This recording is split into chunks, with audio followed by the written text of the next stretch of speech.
हिंगोली विधानसभेतील अपक्ष उमेदवार रामदास पाटील सुमठाणकर यांनी चक्क स्कूटीवरून प्रचार सुरू केलाय। प्रचाराला उत्स्फूर्त प्रतिसाद मिळत असून आता या मातब्बर उमेदवारांनी ठरवायचं आहे त्यांनी किती नंबरला राहायचंय। त्यांनी फक्त आता चिठ्ठ्या काढून ठेवावे असा टोला देखील विरोधकांना त्यांनी लगवलाय।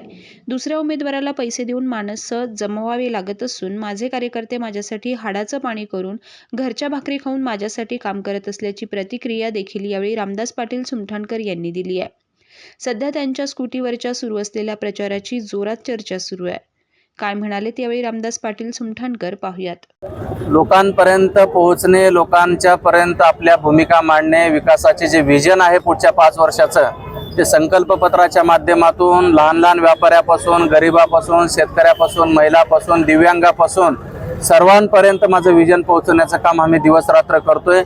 जनतेला विश्वास आहे की संकल्पपत्रातले जे आमचे 55 विषय आम्ही मांडलेले आहेत ते त्या 5 वर्षात करण्याची शक्यता आम्ही दाव्यानिशी या ठिकाणी लोकांना विश्वास दिलेला आहे। आणि दिवस रात्र 198-99 गावामध्ये माझा प्रवास पूर्ण झालेला आहे।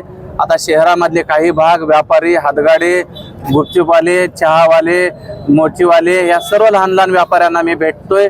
यांच्यासाठी, यांच्या भविष्यासाठी, यांच्या लेकराबाळासाठी आणि रस्त्यावरल्या गोरगरिबांसाठी भविष्यात काम करण्याचा मनोनंद घेऊन मी जनतेमध्ये जात आहे। स्वतः पायानं दिव्यांग असल्यामुळं मला जास्तीचा प्रवास करणं शक्य नव्हतं आणि कार्यकर्त्याला मला प्रत्येक कार्यकर्त्यापर्यंत जाणं हे माझं कर्तव्य आहे। आणि त्या लोकांनाही आपला नेता आपल्या घरापर्यंत, आपल्या दुकानापर्यंत, आपल्या आस्थापनेपर्यंत यावा अशी अपेक्षा असती। पण माझ्या या कार्यकर्त्यांच्या भावना बघून माझं मन राहिलं नाहीये।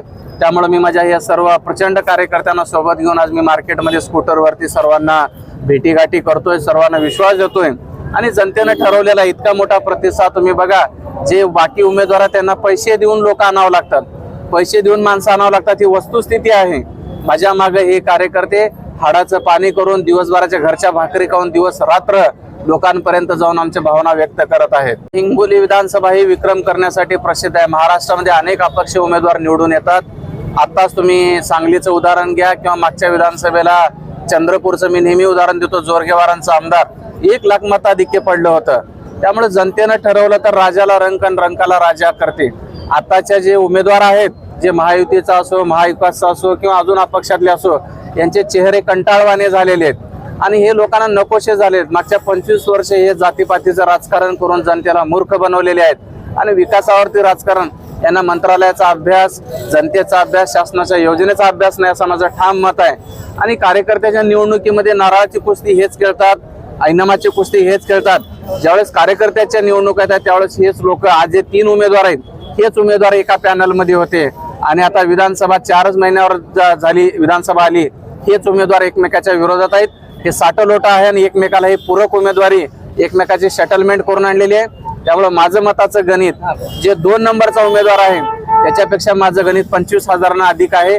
आणि या मागच्या उमेदवारांनी जे मातबर म्हणता आपण, त्यांनी ठरवावं की त्यांचा नंबर कितवा ठरवून घ्यायचा, कोणी 3 नंबरला राहायचं, कोणी 4ला राहायचं, कोणी 2ला राहायचं। याने आपसात चिठ्ठ्या काढून ठरवावं की त्यांना कुठल्या नंबरवर राहायचं।